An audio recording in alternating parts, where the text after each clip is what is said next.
السلام علیکم۔ اس سے پہلے ہم عراقی اور شامی کیمپینز پر بات کر چکے ہیں۔ ہم آج ویسٹرن تھیٹر آف آپریشنز یعنی ان مہموں کا ذکر کریں گے، ان مسلمان ملٹری آپریشنز کا ذکر کریں گے کہ جو مصر کو فتح کرنے کے لیے حضرت عمر رضی اللہ تعالیٰ عنہ کے دور میں کی گئیں۔ اس سے پہلے ہم کچھ اس کے پس منظر پہ بات کرنا چاہتے ہیں۔ سورہ روم قرآن پاک میں ایک مکی سورت ہے، اور یہ بات ہم پہلے ڈسکس کر چکے ہیں کہ کس طرح اس سورہ میں اللہ سبحانہ وتعالیٰ نے رومن اور پرشین امپائرز کے آپس کے تصادم کا ذکر کیا۔ یہ ذکر کیا گیا ہے کہ پہلے فارسی یعنی پرشین امپائر رومن امپائر کو دھکیلتے ہوئے پیچھے تک لے جاتے ہیں اور رومنز کو بہت بری شکست ہوتی ہے۔ اس شکست کے بعد اللہ تعالیٰ قرآن میں یہ لکھ دیتا ہے کہ چند سالوں کے اندر رومنز ری آرگنائز کریں گے، ری گروپ کریں گے اور کاؤنٹر اٹیک کریں گے، اور اس کے نتیجے میں وہ دوبارہ ان تمام علاقوں کو حاصل کر لیں گے کہ جو پرشین امپائر نے ان سے چھین لیے۔ یہ واقعہ مسلمانوں کو اتنا یقین تھا اللہ تعالیٰ کی طرف سے اس بشارت کا، اس پیشنگوئی کا جو قرآن میں نازل ہو چکی تھی کہ حضرت ابوبکر صدیق رضی اللہ تعالیٰ عنہ نے کافر سے شرط بھی لگا لی، اور وہ شرط بعد میں وہ جیت بھی گئے کہ جب فارسیوں کو شکست ہوئی اور رومن امپائر 10 سال کے اندر اندر دوبارہ ان تمام علاقوں پر قابض ہو گئی جن پر فارسیوں نے قبضہ کر لیا تھا۔ وہ علاقے کون سے تھے؟ دیکھیے، جب پرشین امپائر نے پھیلنا شروع کیا، رومنز کو شکست ہوئی، تو ایک طرف تو یہ ہوا کہ تمام ایشیا مائنر، وہ تمام علاقے جو آج کل کا موجودہ ترکی ہے، وہ تمام علاقے فارسیوں نے اپنے قبضے میں لے لیا اور قسطنطنیہ کے دروازے پر کھٹکھٹانے لگے۔ دوسری طرف شام کا صوبہ، عراق تو پہلے ہی فارسیوں کے پاس تھا، شام کا صوبہ بھی رومنز کے ہاتھ سے نکل گیا، اور اس کے بعد فارسیوں نے مہم جوئی مصر میں کی اور مصر میں آگے بڑھتے ہوئے اسکندریہ تک قبضہ کر لیا، یعنی پورا مصر بھی بازنطینی حکمرانوں کے ہاتھ سے نکل گیا۔ ہرکولیس یا ہرقل جس کو عربی میں کہا جاتا ہے، وہ جب تخت پہ بیٹھا تو اس وقت حال یہ تھا کہ تمام بڑے بڑے مشرقی صوبے رومن بائزنٹائن امپائر کے فارسیوں کے ہاتھ میں جا چکے تھے، اور یہی وہ وقت تھا کہ جب سورہ روم نے ان ساری باتوں کی خبر دی تھی۔ اس نے ری آرگنائز کرنا شروع کیا اپنی فوجوں کو، اپنی ملٹری اسٹریٹجی، اپنی ڈپلومیسی، اپنی پولیٹیکل ری آرگنائزیشن، اپنے آپ کو ری آرگنائز کر کے کاؤنٹر اٹیک لانچ کیا اس نے، اور آہستہ آہستہ تمام وہ علاقے واپس لینا شروع کیے جو فارسیوں نے اس سے لے لیے تھے۔ یہاں پہ وہ قرآن کی پیشنگوئی پوری ہو رہی تھی جس پر حضرت ابوبکر صدیق رضی اللہ تعالیٰ عنہ نے بھی ایک کافر سے شرط لگائی ہوئی، اور نتیجہ یہ ہوا کہ 10 سال کے عرصے میں مصر واپس بائزنٹائن امپائر کے پاس آیا، شام دوبارہ سے ان کے قبضے میں گیا، اور ان تمام بلاد الروم کے علاقوں کو کہ جو مشرقی بائزنٹائن امپائر کی آخری حد بنتے تھے، جو آج کل کا جدید ترکی ہے، ان تمام علاقوں کو بھی فارسیوں سے خالی کرا لیا گیا۔ اگر آپ نوٹ کریں کہ قونیہ کا جو علاقہ ہے ترکی میں، جہاں مولانا جلال الدین رومی رہتے ہیں، ان کو رومی کہا جاتا ہے، اسی وجہ سے کہ ترکی کے یہ سارے علاقے جو تھے بلاد الروم کہلاتے تھے، اور ان علاقوں پر فارسیوں نے قبضہ کر لیا تھا، اور رومن بائزنٹائن امپائر نے ان کو اسی 10 سال کے عرصے میں نکال کر پیچھے کیا۔ لیکن ابھی ہرکولیس نے یا ہرقل نے سکون کا سانس بھی نہیں لیا تھا کہ مسلمانوں نے اپنی ملٹری ایکسپیڈیشنز لانچ کر دی، اور مسلمانوں نے براہ راست دونوں سپر پاور سے تصادم لیا، عراق میں پرشین امپائر اور سیریا میں رومن امپائر۔ یہ ساری تفصیل ہم پہلے ڈسکس کر چکے ہیں کہ کس طرح حضرت خالد بن ولید رضی اللہ تعالیٰ عنہ نے پہلے عراق پر حملہ کیا، اور عراق کے تمام مغربی اور جنوبی حصوں پر قبضہ کرتے ہوئے ان کو شام کی مہم کی طرف منتقل کر دیا گیا، اور شام کی مہم میں مسلمانوں نے بڑی بڑی جنگیں، جن میں اجنادین اور یرموک،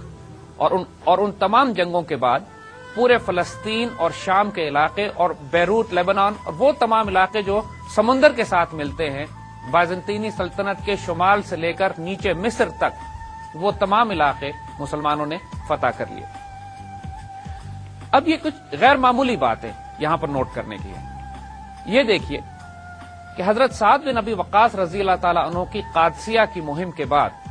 حضرت عمر رضی اللہ تعالیٰ عنہ نے مسلمانوں کو روک دیا تھا کہ ایران پراپر کے اندر جا کر، باقاعدہ ایران کی سرحدوں کے اندر جا کر جنگ کرنے کی ابھی ضرورت نہیں ہے، کیونکہ مسلمانوں کو اپنے آپ کو عراق میں مستحکم بھی کرنا تھا، فوج بھی تھوڑی تھی، اور سب سے بڑھ کر انتظامی امور پر توجہ دینے کی بہت زیادہ ضرورت تھی۔ مسلمانوں نے اس خوبصورتی سے انتظامی امور کو طے کرنا شروع کیا، مقامی آبادی پر اتنا احسان اور سلوک کیا، اور جو حسن سلوک مسلمانوں نے کیا اس کے نتیجے میں ہزاروں اور لاکھوں کی تعداد میں مقامی آبادی مسلمان ہونا شروع ہو گئی تھی، اور اس تمام آبادی کو اسلام سکھانا، مستحکم کرنا، کیونکہ ارادہ حضرت عمر رضی اللہ تعالیٰ عنہ کا یہی تھا کہ کم از کم عراق کے صوبے کی حد تک اس کو بلاد العرب سے جوڑ دیا جائے، اور شام بھی جب فتح کر لیا جائے گا اور یہ مسلمان ہو جائے گا تو ایک بہت بڑا مسلمان عرب بلاک بنا دیا جائے گا کہ جو ایک طرف پرشین امپائر کو روکے گا، دوسری طرف بازنطینی امپائر کو، بازنطینی سلطنت کو روک کے رکھے گا۔ اسی وجہ سے حضرت عمر رضی اللہ تعالیٰ عنہ فوج کشی پراپر ایران میں کرنا نہیں چاہتے، لیکن چونکہ جیسے ذکر ہم کر چکے ہیں پہلے، یزدگرد بادشاہ گرفتار نہیں ہوا تھا، پرشین امپائر کی سینٹر آف گریوٹی اپنی جگہ پہ موجود تھی، اور بہت جلد حضرت عمر رضی اللہ تعالیٰ عنہ کو یہ فیصلہ کرنا پڑا کہ جب تک کہ یہ یزدگرد کو گرفتار یا قتل نہ کیا جائے، یا باقی تمام علاقے جو پرشین امپائر کے تحت ہیں، جس کی حد مکران سے لے کر آج کل کے موجودہ پاکستان اور افغانستان سے لے کر بلاد الروم تک پھیلی ہوئی تھی اور اوپر ایشیا وسطی تک اس کی سرحدیں پھیلی ہوئی تھی، جب تک ان علاقوں کو نہ فتح کیا جائے اس وقت تک فتنہ ختم نہیں ہوگا۔ لیکن ہم اس مشرقی کیمپین کو، اس ایسٹرن تھیٹر آف آپریشنز کو یہاں پہ تھوڑی دیر کے لیے روکیں گے۔ حضرت سعد بن ابی وقاص کی قادسیہ کی مہم کے بعد جب مدائن فتح ہوتا ہے، اس کے بعد بھی کئی بڑی بڑی جنگیں ایران پراپر میں لڑی جاتی ہیں، ان کیمپینز کو ہم بعد میں ڈسکس کریں۔ اس وقت ہم آتے ہیں مغربی تھیٹر آف آپریشنز پہ۔ جب شام فتح ہو جاتا ہے اور شام کے فتح ہونے کے بعد مسلمانوں کو قدر سکون نصیب ہوتا ہے، تو شام میں مسلمانوں کے ایک کمانڈر حضرت عمر بن العاص حضرت عمر رضی اللہ تعالیٰ عنہ سے درخواست کرتے ہیں کہ ان کو اجازت دی جائے کہ مصر کی مہم شروع کی جائے۔ اب آپ ایک بات نوٹ کیجئے کہ حضرت عمر رضی اللہ تعالیٰ عنہ ایک غیر معمولی ایڈمنسٹریٹر اور کمانڈر ان چیف تھے۔ تاریخ انسانی میں ایسی مثال نہیں ملتی کہ ایک کمانڈر ان چیف مدینہ منورہ میں بیٹھ کر دو بڑے بڑے تھیٹر آف آپریشنز ایسٹ میں اور نارتھ میں، یعنی مشرق میں اور شمال میں، ایک طرف عراق اور ایک طرف سیریا، دو بڑی بڑی کیمپینز کو کنٹرول کر رہے ہیں، اور وہ بھی دو بڑی بڑی سپر پاورز کے خلاف۔ اور کن آڈز پہ؟ ان آڈز پہ کہ مسلمانوں کی تعداد 5 گنا 6 گنا کم ہوتی ہے ہمیشہ، سپلائی لائن بہت زیادہ ایکسٹینڈڈ ہے، والنٹیئر اور مجاہدین اور سپاہ بہت زیادہ اویلیبل نہیں ہے۔ اور اس وقت ان حالات میں جب عمر بن عاص رضی اللہ تعالیٰ عنہ نے حضرت عمر سے درخواست کی کہ ہمیں مصر کا محاذ کھولنے کی بھی اجازت دی جائے، تو حضرت عمر ریلکٹنٹ تھے، بہت زیادہ تعامل کیا آپ نے کہ مغربی محاذ بھی کھولا جائے یا نہیں، کیونکہ مجاہدین کی تعداد بالکل بھی موجود نہیں تھی۔ اور دوسری طرف ایک دقت اور یہ ہوئی تھی کہ شام کی مہم ختم ہونے کے بعد شام میں ایک بہت بڑا پلیگ، ایک طاعون کی وبا پھیلی تھی، جس کے نتیجے میں 25,000 سے زائد چیدہ اور برگزیدہ مسلمان وفات پا گئے تھے۔ اس میں حضرت ابو عبیدہ ابن جراح بھی شامل تھے، اور بہت بڑے بڑے اور صحابہ بھی کہ جنہوں نے نارتھرن کیمپین میں مسلمانوں کی کمانڈ کی تھی۔ ظاہر ہے ان تمام بڑے بڑے نقصانات کے ساتھ کہ جب مسلمانوں کی بہت برگزیدہ ہستیاں اور کمانڈرز وفات پا چکے ہوں، مسلمانوں کے پاس وسائل بھی اتنے نہ ہوں کہ ایک نئی امپائر کے ساتھ ایک نیا تھیٹر آف آپریشن کھولا جائے، تو حضرت عمر بہت زیادہ محتاط تھے۔ لیکن حضرت عمر بن عاص رضی اللہ تعالیٰ عنہ کا مقام اتنا بڑا تھا کہ حضرت عمر بھی سوچنے پہ مجبور ہو گئے کہ ویسٹرن تھیٹر بھی کھول دیا جائے۔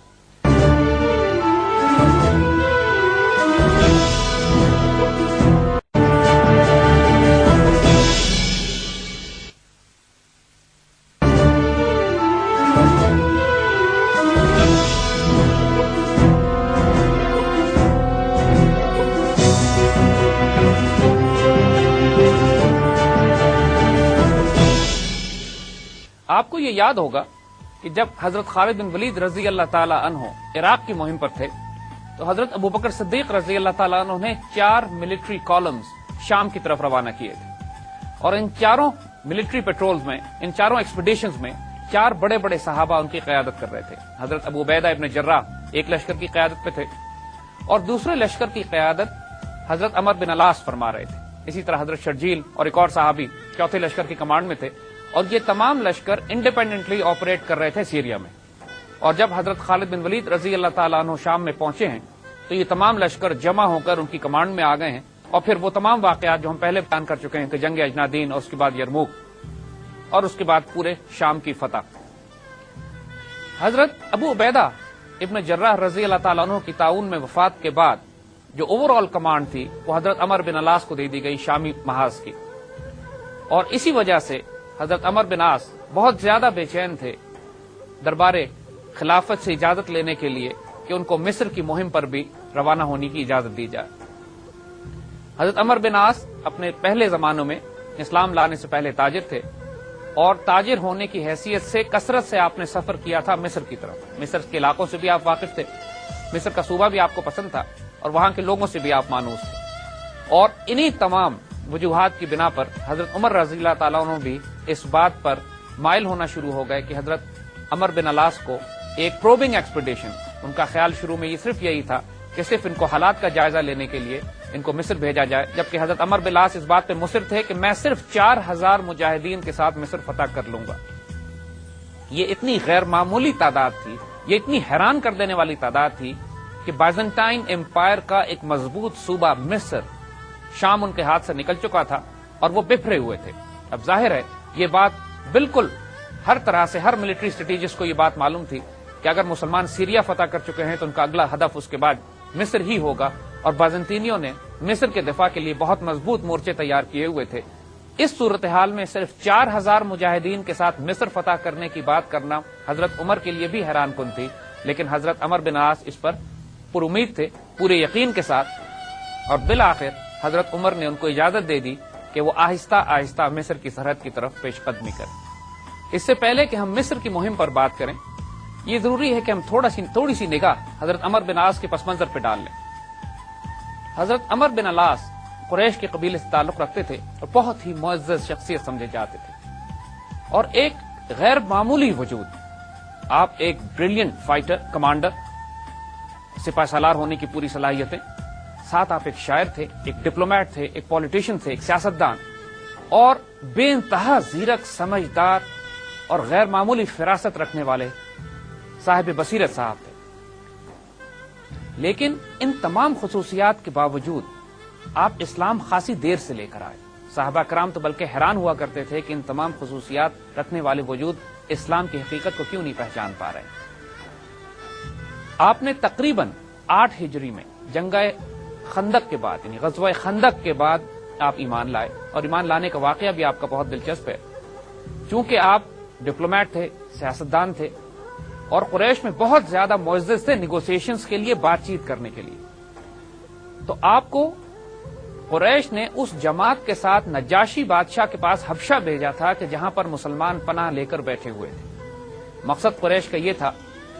کہ آپ نجاشی بادشاہ کو کنونس کریں گے اس بات پر کہ مسلمانوں کو اپنے علاقے سے نکال دیا جائے۔ نجاشی نے جس طرح حضور صلی اللہ علیہ وسلم کا دفاع کیا اور مسلمانوں کو وہاں سے نکالنے سے انکار کیا،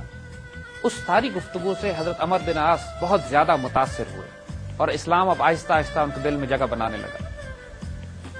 غزوہ احد کے موقع پر کفار کی طرف سے ایک گھوڑ سوار دستے کے کمانڈر حضرت خالد بن ولید تھے، اور دوسرے گھوڑ سوار دستے کے کمانڈر حضرت عمر بن عاص تھے۔ اس سے اندازہ کیجئے ان کے اس مقام کا کہ جو ان کو جنگی اور حربی حکمت عملی میں اپنے قبیلے میں نصیب تھا۔ اسی طرح غزوہ خندق کے موقع پر بھی آپ کفار کی طرف سے ایک لشکر کی قیادت کر رہے تھے، لیکن غزوہ خندق کے بعد بالآخر آپ نے فیصلہ کر لیا، اور اللہ تعالیٰ نے آپ پر کرم اور احسان فرمایا کہ اب میں اسلام قبول کروں گا۔ جب اسلام لانے کے لیے یہ مدینے کی طرف چلے ہیں تو راستے میں حضرت خالد بن ولید رضی اللہ تعالیٰ ان کو مل گئے۔ دونوں دوست اکٹھے ہوئے اور اکٹھے ہی حضور صلی اللہ علیہ وسلم کی خدمت میں حاضر ہوئے اور ایمان قبول کیا۔ یہاں پر ایک دلچسپ واقعہ ہوتا ہے۔ حضرت خالد بن ولید رضی اللہ تعالیٰ عنہ ایمان لے آتے ہیں، اور جب حضرت عمر بن العاص کی باری آتی ہے تو آپ ایمان لانے سے پہلے ہاتھ کھینچ لیتے ہیں اور حضور صلی اللہ علیہ وسلم سے شرط لگاتے ہیں کہ پہلے میرے پچھلے تمام گناہ معاف کیے جائیں۔ حضور مسکرا دیتے ہیں اور فرماتے ہیں کہ ایمان لانے کے بعد تمام پچھلے گناہ معاف کر دیے جاتے ہیں۔ اس اطمینان کے بعد جب شرائط اپنی مرضی کی طے کر لی تو حضرت عمر بن عاص اسلام قبول کرتے ہیں۔ حضور صلی اللہ علیہ وسلم آپ سے بہت زیادہ پیار کرتے تھے، پہلے بھی پسند کرتے تھے جب یہ زمانہ جاہلیت اور کفار میں تھے، اور ایمان لانے کے بعد تو حضور صلی اللہ علیہ وسلم کا بہت زیادہ اعتبار حضرت عمر بن العاص پر ہو چکا تھا، خاص طور پہ جنگی حکمت عملی کے حوالے سے۔ ایک مرتبہ ایک جنگی مہم پر روانہ کرنے سے پہلے حضور نے آپ سے فرمایا کہ میں آپ کو ایک جنگی مہم پر بھیجنا چاہتا ہوں، اس میں اللہ آپ کو کامیابی بھی دے گا، آپ محفوظ بھی رہو گے اور بہت سارا مال بھی آپ کے نصیب میں آئے گا۔ حضرت عمر بن العاص فرماتے ہیں کہ یا رسول اللہ صلی اللہ علیہ وسلم، میں مال کے لیے تو جہاد نہیں کرتا۔ اس پر حضور صلی اللہ علیہ وسلم نے انتہائی لطیف پیرائے میں انتہائی خوبصورت جملہ فرمایا۔ آپ نے فرمایا کہ مرد صالح کے لیے مال صالح برا نہیں۔ اس سے ہمیں بہت بڑی حکمت بھی ملتی ہے کہ اگر ایک اعلیٰ ظرف، اعلیٰ کردار اور اور ایک صالح رجل کو، صالح وجود کو دنیا بھی مل جائے تو دنیا پھر اس کے لیے فتنہ نہیں بنتی. دنیا فتنہ اس وقت بنتی ہے کہ جب کم ظرف انسان کو عطا کر دی جائے.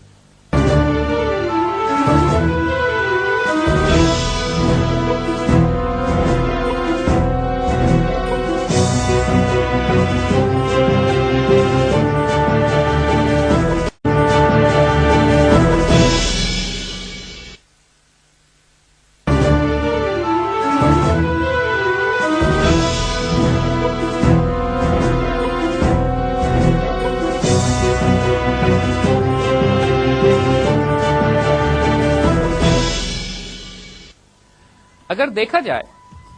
تو 8 ہجری میں ایمان لانے کے بعد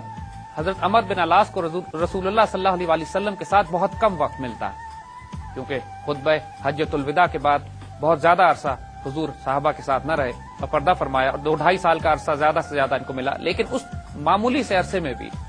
اس قدر نگاہ اور شفقت اور توجہ فرمائی حضور صلی اللہ علیہ وسلم نے کہ آپ کو ایک ہیرا بنا دیا. حضور صلی اللہ علیہ وسلم نے آپ کو کئی جنگی مہموں پہ بھی روانہ فرمایا، کئی سرایہ پہ بھی بھیجا، اور اس بات سے اندازہ کیجئے کہ حضور ان کو کتنا بڑا مقام دیتے تھے جنگی حکمت عملی میں کہ ان کے بھیجے ہوئے لشکر میں، ان کی قیادت میں حضرت ابو بکر صدیق، حضرت عمر اور حضرت ابو عبیدہ ابن جراح جیسے جلیل القدر صحابہ کو شامل کیا گیا. حضور صلی اللہ علیہ وسلم نے آپ کی سفارتکاری اور سیاست کی وجہ سے آپ کو عمان کی مہم پہ بھی روانہ کیا، اور عمان کے حاکم کو آپ نے اسلام کی دعوت دی، اس نے اسلام قبول کیا، اور وہیں پر آپ کو مقرر کر دیا گیا کہ حضور صلی اللہ علیہ وسلم کے سفیر اور نمائندے کی حیثیت سے، اور آپ وہاں پر تمام دین کے معاملات انجام دینے لگے. جب حضور نے پردہ فرمایا اس وقت حضرت عمر بن عاص عمان ہی میں تھے. حضرت ابوبکر صدیق رضی اللہ تعالیٰ عنہ نے آپ کو اس وقت طلب کیا جب مرتدین کا فتنہ عرب میں پھیل چکا تھا، اور مرتدین کے خلاف جنگی مہموں میں بھی حضرت عمر بن عاص نے بھرپور جوہر دکھائے. حضرت خالد بن ولید رضی اللہ تعالیٰ عنہ اور حضرت عمر بن عاص وہ 2 شمشیریں تھیں جن کو حضرت ابوبکر صدیق رضی اللہ تعالیٰ عنہ نے خصوصی طور پر پورے حجاز کے علاقوں میں پھیلا کر مرتدین کے فتنے کی سرکوبی کی. اس کے بعد دوبارہ آپ کو عمان مقرر کر دیا گیا، لیکن پھر حضرت ابوبکر صدیق رضی اللہ تعالیٰ عنہ نے آپ کو بلایا اور آپ سے یہ فرمایا کہ میں تم کو ایک ایسی مہم پہ بھیجنا چاہتا ہوں جو تمہارے لیے بہتر ہے. اس پر بڑا خوبصورت جواب حضرت عمر بن علاس نے دیا. آپ نے فرمایا کہ یا سیدی، میں اللہ کے تیروں میں سے ایک تیر ہوں اور آپ تیر انداز، جس طرف چاہیں اس تیر کو چلا دیجئے، انشاءاللہ دشمن کے جگر کاٹتا نکل جائے گا. حضرت ابوبکر صدیق اس جواب سے بہت خوش ہوئے اور آپ کو اس لشکر کا امیر مقرر کیا، ان 4 لشکروں میں سے ایک لشکر کا کہ جو شام کی مہم پر آپ نے روانہ کیے تھے. جنگ اجنادین میں آپ حضرت خالد بن ولید رضی اللہ تعالیٰ عنہ کے ساتھ شریک تھے. اس جنگ میں آپ کے بھائی حضرت ہشام رضی اللہ تعالیٰ عنہ شہید ہو جاتے ہیں، اور شہید ہو کے گھاٹی میں اس طرح گرتے ہیں کہ مسلمانوں کا راستہ محدود ہو جاتا ہے کہ گھوڑے جب تک کہ ان کے جسم کے اوپر سے چلتے ہوئے نہ جائیں اس وقت تک مسلمان جنگ میں شریک نہیں ہو سکتے، اور مسلمان رک گئے ان کی لاش کے ادب میں. لیکن حضرت عمر بن علاس نے مسلمانوں کو یہ حکم دیا کہ اس وقت جنگ ضروری ہے، میرا بھائی شہید ہو چکا ہے، یہ صرف اس کا جسد خاکی پڑا ہوا ہے، تم بغیر تعامل کے گھوڑے لے کر اس پر سے گزر جاؤ. نتیجہ یہ ہوا کہ جب مسلمانوں کی فوج اس گھاٹی سے گزری تو ان کے بھائی کے جسم ٹکڑے ٹکڑے ہو گیا. جنگ کے بعد آپ نے اپنے بھائی کے جسم کے ٹکڑوں کو جمع کیا، بوری میں بند کیا، اور اس کے بعد دفن کرتے ہوئے اللہ کے حوالے کر دیا. اس سے آپ کا وہ کردار نظر آتا ہے، وہ آپ کا جذبہ شہادت، جذبہ جہاد نظر آتا ہے کہ جو حضور صلی اللہ علیہ وسلم کو بہت زیادہ پسند تھا، جس کی وجہ سے حضور نے آپ کو خاص الخاص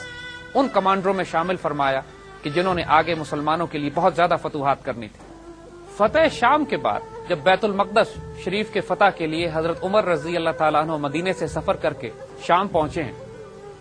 اس وقت بیت المقدس کا سارا علاقہ حضرت عمر بن علاس کے کنٹرول میں تھا. بیت المقدس فتح ہو گیا، حضرت عمر رضی اللہ تعالیٰ عنہ نے تمام علاقوں کا معائنہ کیا، مزید تفصیلات اور ہدایات دی. اس کے بعد جب واپسی کے لیے روانہ ہونے لگے تو حضرت عمر بن عاص نے تنہائی میں خفیہ طور پر آپ سے مصر پہ حملہ کرنے کی اجازت طلب کی. جیسے بات ہم عرض کر چکے ہیں کہ حضرت عمر رضی اللہ تعالیٰ عنہ بہت زیادہ ریلکٹنٹ تھے، اجازت اس لیے نہیں دینا چاہتے تھے کہ مسلمانوں کے پاس فوج بھی کم تھی، ابھی ابھی جنگ سے فارغ ہوئے تھے، انتظامی امور کو دیکھنا تھا، اور مصر ایک بہت مضبوط سلطنت تھی، ایک صوبہ تھا بازنطینی حکمرانوں کا، اور اس پر اتنی آسانی سے قبضہ کرنا حضرت عمر رضی اللہ تعالیٰ عنہ کے نزدیک ممکن نہیں تھا. دوسرا حضرت عمر رضی اللہ تعالیٰ عنہ مصر سے واقف بھی نہیں تھے، آپ نے کبھی مصر کا سفر نہیں کیا تھا، اور آپ ریلکٹنٹ تھے اس بات میں کہ ایک نیا کالم، ایک نیا ایکسپیڈیشن، نیا تھیٹر آف آپریشن مغرب کی طرف کھولا جائے۔ مگر پھر بھی حضرت عمر بن عاص کو اجازت دے دی گئی کہ 4000 سواروں کے ساتھ آہستہ آہستہ مصر کی طرف پیش قدمی کریں۔ فائنل حکم، حتمی حکم اس حوالے سے حضرت عمر نے فرمایا کہ مدینے پہنچ کر وار کونسل کی میٹنگ میں فیصلہ کرنے کے بعد روانہ کریں گے۔ مدینہ پہنچنے کے بعد حضرت عمر رضی اللہ تعالیٰ عنہ نے تمام صحابہ سے مشورہ کیا۔ دونوں رائے تھی، ایک رائے یہ تھی کہ حملہ نہ کیا جائے، ایک رائے یہ تھی کہ پروبنگ ایکسپیڈیشنز بھیجے جائیں۔ حضرت عمر رضی اللہ تعالیٰ عنہ نے ایک خط ایک قاصد کے ہاتھ اس کالم کی طرف بھیج دیا جس کی قیادت حضرت عمر بن عاص فرما رہے تھے، جو آہستہ آہستہ مصر کی سرحد کی طرف بڑھ رہا تھا۔ مصر کی سرحد سے کچھ پہلے وہ قاصد حضرت عمر بن عاص کے پاس پہنچ گیا۔ اب یہاں پہ ایک عجیب و غریب اور غیر معمولی واقعہ پیش آتا ہے کہ جس سے ان کی فراست اور حکمت پہ دلیل ملتی ہے۔ حضرت عمر بن عاص اس قدر زیرک اور اس قدر ہوشیار اور سمجھدار وجود تھے کہ قاصد کو دیکھتے ہی اس خط کا متن پہچان گئے جو حضرت عمر رضی اللہ تعالی عنہ نے بھیجا تھا۔ آپ نے وہ خط لیا نہیں اور قاصد کو باتوں میں الجھا لیا اور آہستہ آہستہ اس کے ساتھ مصر کی سرحد کی طرف چلتے رہے، اور جب مصر کی سرحد پار کر کے اندر داخل ہو گئے تو وہاں پڑاؤ ڈالا اور قاصد سے کہا کہ لاؤ اب یہ خط مجھے دو۔ جب اس خط کو کھولا تو اس میں لکھا تھا کہ اگر یہ خط تمہیں مصر کی سرحد میں داخل ہونے سے پہلے ملتا ہے تو رک جاؤ اور واپس لوٹ جاؤ، اگر یہ خط تمہیں اس وقت ملتا ہے جب تم مصر کی سرحد پار کر جاتے ہو تو پھر آگے بڑھتے جاؤ اور مصر کو فتح کر لو۔ حضرت عمر بن عاص نے اپنی فراست سے وہ کر لیا جو وہ کرنا چاہتے تھے۔ حضرت عمر رضی اللہ تعالیٰ عنہ کے خط کا مکتوب بھی اللہ کی منشا پہ کنڈیشنل تھا کہ اگر اللہ چاہے گا تو یہ کیمپین جاری رہے گی، اور اگر اللہ چاہے گا تو اس کیمپین کو روک کے واپس کر دیا جائے گا۔ اللہ تعالیٰ نے وہی چاہا جو حضرت عمر بن عاص نے چاہا، اور الحمدللہ اس کے بعد مسلمان مصر کی فتوحات کے لیے آگے بڑھتے ہیں۔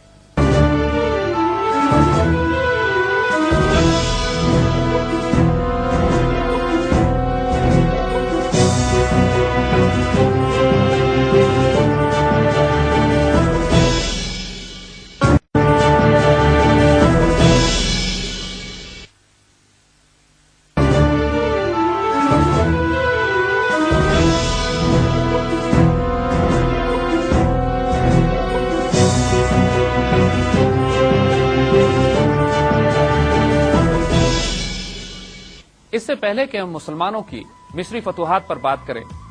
یہ تھوڑا سا ضروری ہے کہ مصر کے پس منظر پہ بھی نگاہ ڈال لی جائے۔ جس زمانے میں مسلمانوں نے مصر کی فتوحات شروع کی، اس زمانے میں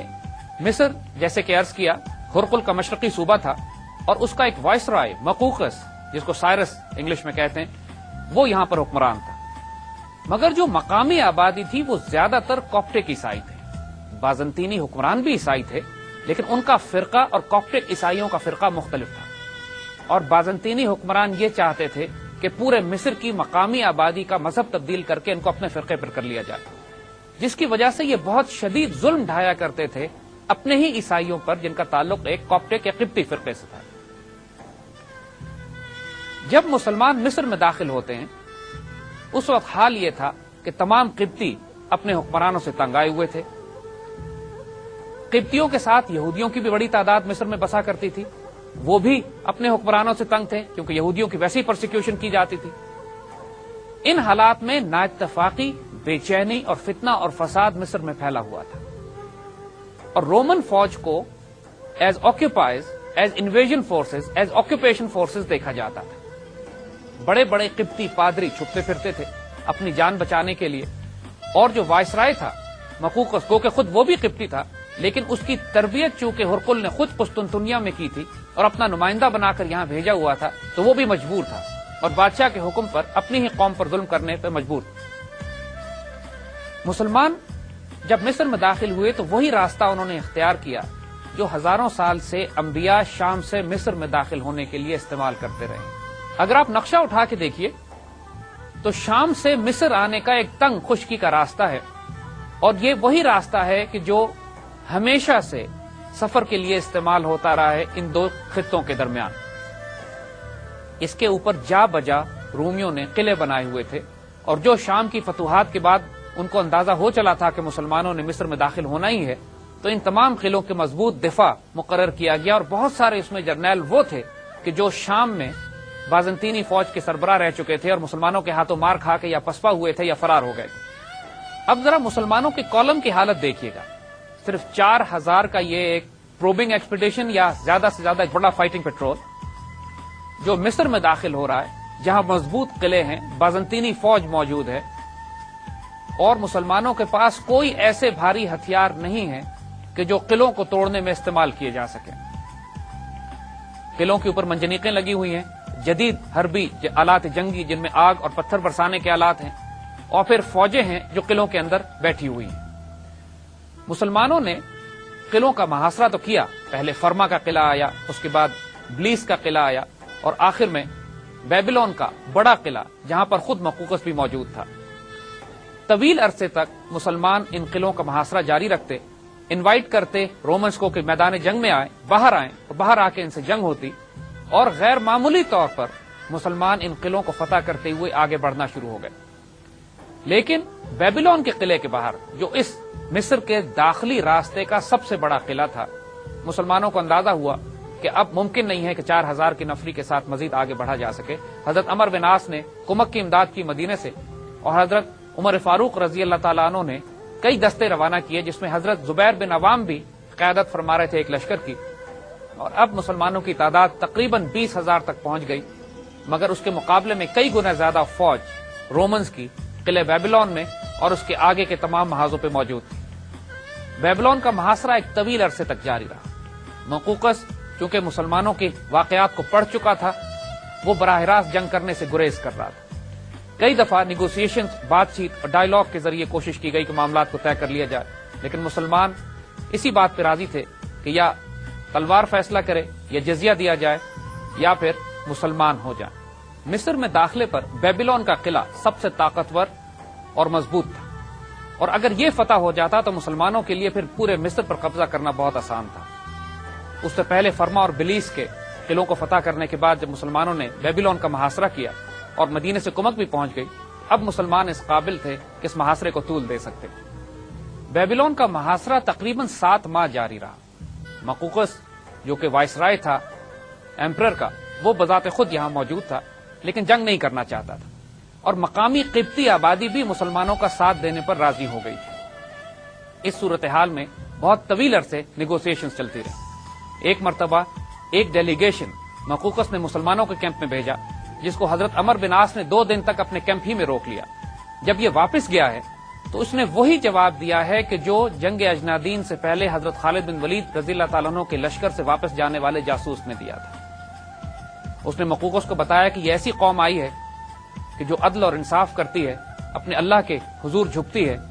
دن کے شہ سوار ہیں، اور رات کو ان کے حالات اس طرح کے ہوتے ہیں کہ جیسے یہ کوئی راہب ہوں، اور دنیا سے انہیں کوئی سروکار اور واسطہ نہ ہو۔ ان میں اتنی مساوات ہے کہ ان کے بڑے اور چھوٹے ایک ساتھ زندگی گزارتے ہیں، کوئی ظلم اور ستم نہیں ہوتا۔ اور جو نقشہ کھینچا وہ اتنا غیر معمولی تھا کہ مقوقس روب میں آ گیا۔ اس کو یہ یقین ہو چلا تھا کہ اب کسی صورت میں بھی بیبلون کو بچایا نہیں جا سکتا۔ ایک موقع پر حضرت عمر بن عاص خود بھی بھیس بدل کر نیگوسیشن ٹیم کے ساتھ قلعے کے اندر گئے اور وہاں جا کے مذاکرات کیے، اور بلکہ پھنس بھی گئے، لیکن یہاں پہ بھی ان کی ایک زبردست فراست اور حکمت اور سیاست نظر آتی ہے کہ جب آپ اب سے گفت و شنید کر کے یہ تاثر دینے میں کامیاب ہو گئے کہ آپ عمر بن عاص نہیں بلکہ کوئی اور ہیں، اور رومنز نے آپ کو جانے دیا۔ باہر نکل کر رومنز کو اندازہ ہوا کہ انہوں نے کس کو اپنے قلعے سے چھوڑ دیا ہے۔ جب محاصرہ بہت طویل ہو گیا تو مقوقس نے امن کی شرائط طے کر لی، جن شرائط کے تحت وہ قلعہ مسلمانوں کو دے دیا جائے گا، مقامی آبادی اپنی زندگی اسی طرح گزارے گی جس طرح وہ گزار رہی ہے، اور مسلمانوں کو جزیہ ادا کیا جائے گا، مگر ساتھ یہ شرط بھی لگا دی کہ اس شرائط پہ عمل کرنا اسی وقت ممکن ہوگا کہ جب قسطنطنیہ سے شہنشاہ اس پر اپنے دستخط ثبت کر دے گا۔ جب ہرقل تخت پہ بیٹھا تھا تو یہ تمام علاقے ایرانیوں کے پاس تھے۔ اس نے ساری زندگی کی جدوجہد کر کے ان علاقوں کو واپس چھینا اور اپنی سلطنت میں شامل کیا۔ اب جب وہ مر رہا تھا تو اس کی آنکھوں کے سامنے یہ سارے علاقے دوبارہ اس کے ہاتھ سے نکل کر مسلمانوں کے پاس ایسے جا رہے تھے، اس کو معلوم تھا کہ اب یہ دوبارہ کبھی بھی بازنطینی سلطنت کا حصہ نہیں بن سکیں گے، اور پھر تاریخ نے دیکھا کہ ایسے ہی ہوا۔ شام اور مصر جب مسلمان ہوئے تو الحمدللہ آج بھی عالم اسلام کے تاج میں بڑے بڑے ستارے ہیں۔ حضرت عمر بن عاص نے بیبیلون کے قلعے کا محاصرہ جاری رکھا، لیکن ہرقل کے انتقال کی خبر جب پہنچتی ہے تو پورے قلعے پر مایوسی چھا جاتی ہے۔ دوسری طرف حضرت عمر رضی اللہ تعالی عنہ بھی بہت زیادہ بے چین تھے اس بات سے کہ مصر کی فتح میں تاخیر کیوں ہو رہی ہے، اور انہوں نے حضرت عمر بن عاص کو سخت خط لکھا کہ یا تو پھر جلدی کرو اس کی فتح میں، یا میں تمہیں معزول کر کے حضرت زبیر کو تمہاری جگہ مقرر کرتا ہوں۔ اس تمام صورتحال میں ایک وار کونسل طلب کی گئی اور حضرت عمر نے ایک براہ راست حملہ کرنے کا فیصلہ کیا۔ حضرت زبیر نے یہ اعلان کیا کہ میں اپنے آپ کو مسلمانوں پر قربان کرتا ہوں، اور قلعے کے ایک پچھلی طرف سے رسی ڈال کے چھت پہ چڑھ گئے،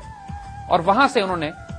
کوشش کی مجاہدین کے ساتھ داخل ہو کر کے قلعے کا اندرونی دروازہ کھول دیا جائے۔ دروازہ کھلنے کی دیر تھی کہ تمام مسلمان فوج قلعے میں داخل ہو گئی اور قلعہ مسلمانوں نے فتح کر لیا۔ موقوقس اس سے پہلے ہی فرار ہو کے دریائے نیل کے راستے فرار ہو چکا تھا۔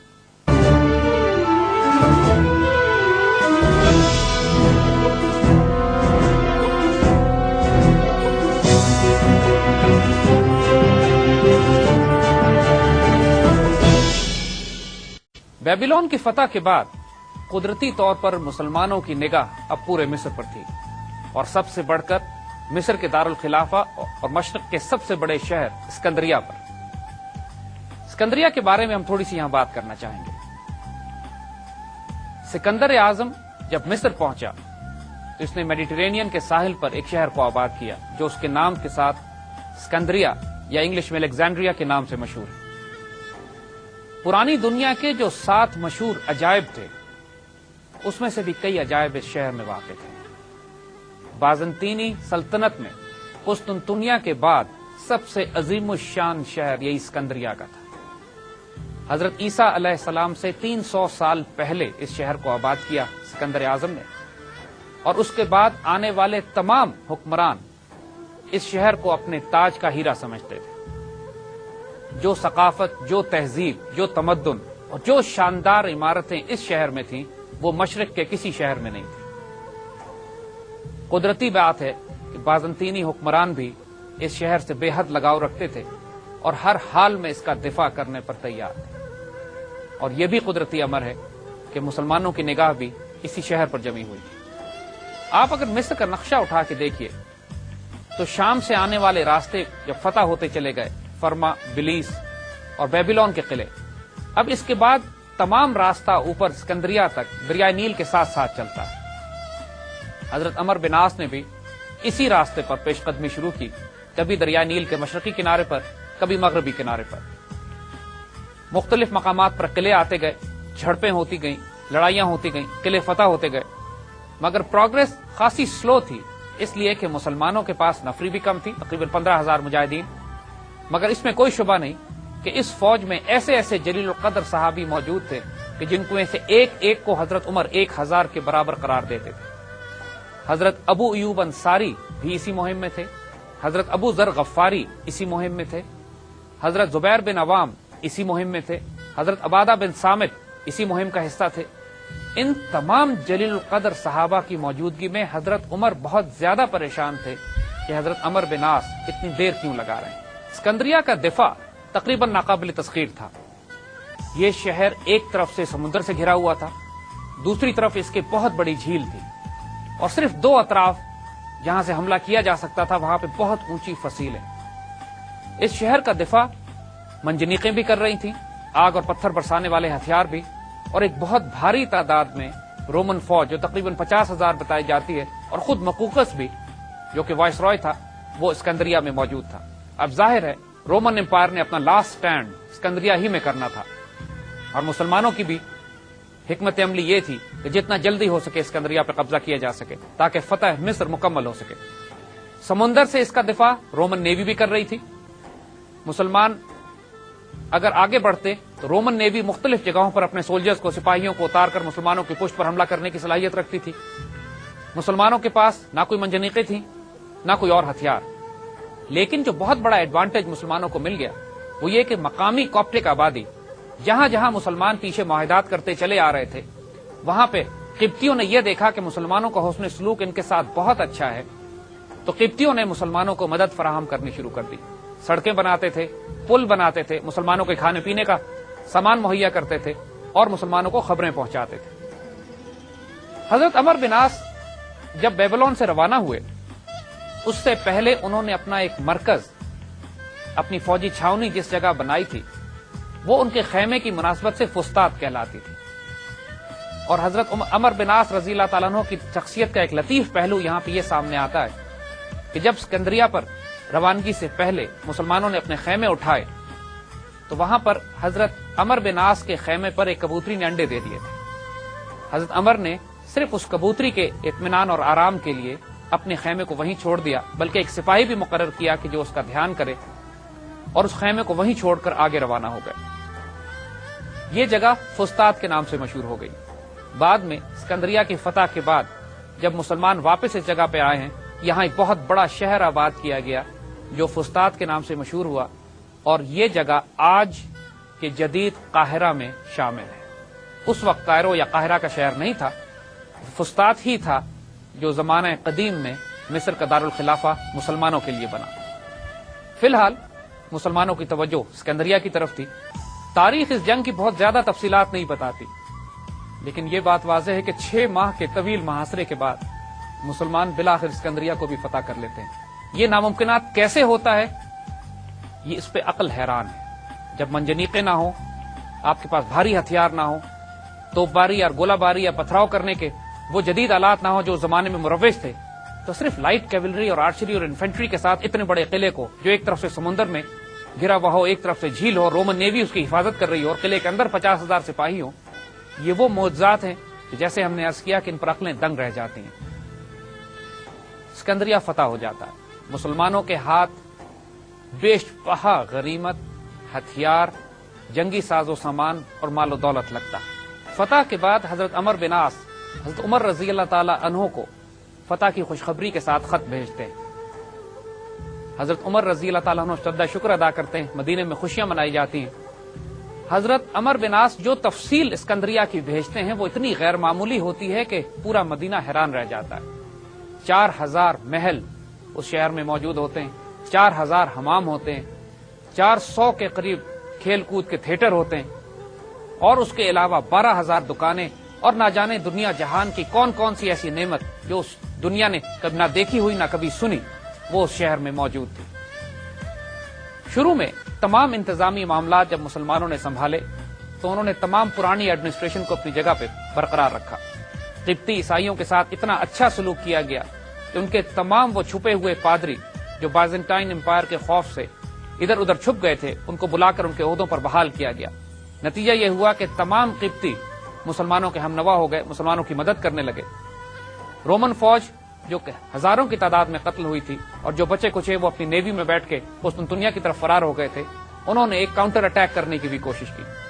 کچھ سپاہی اتارے بھی ساحل پر اور انہوں نے حملہ بھی کیا، مسلمانوں کو نقصان بھی پہنچا، لیکن وہ ساری صورتحال پر جلد قابو پا لیا گیا. حضرت عمر رضی اللہ تعالی عنہ نے کچھ عرصہ قیام کے بعد اسکندریہ میں حضرت عمر بن عاص کو حکم دیا کہ مرکز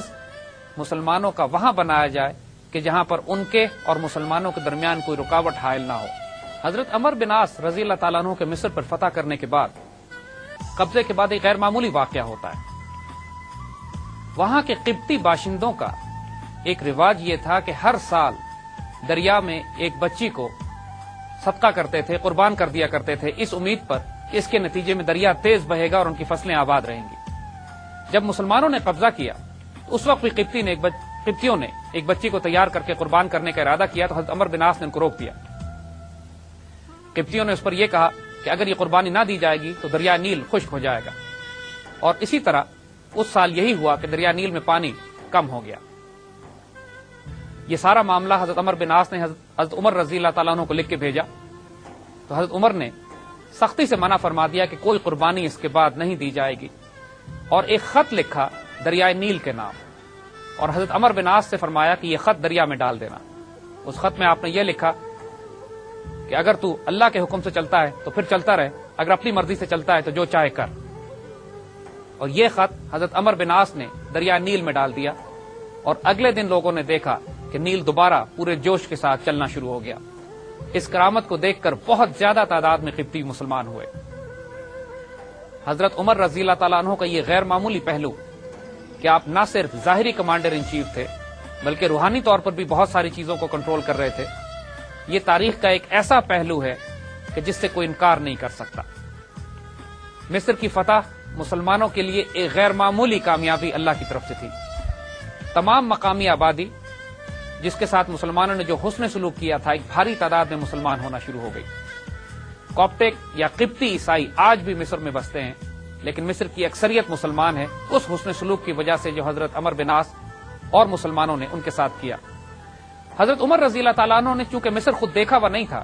لہذا حضرت عمر بن عاص سے آپ نے فرمایا کہ مجھے مصر کی تفصیلات لکھ کے بھیجو. حضرت عمر چونکہ شاعر بھی تھے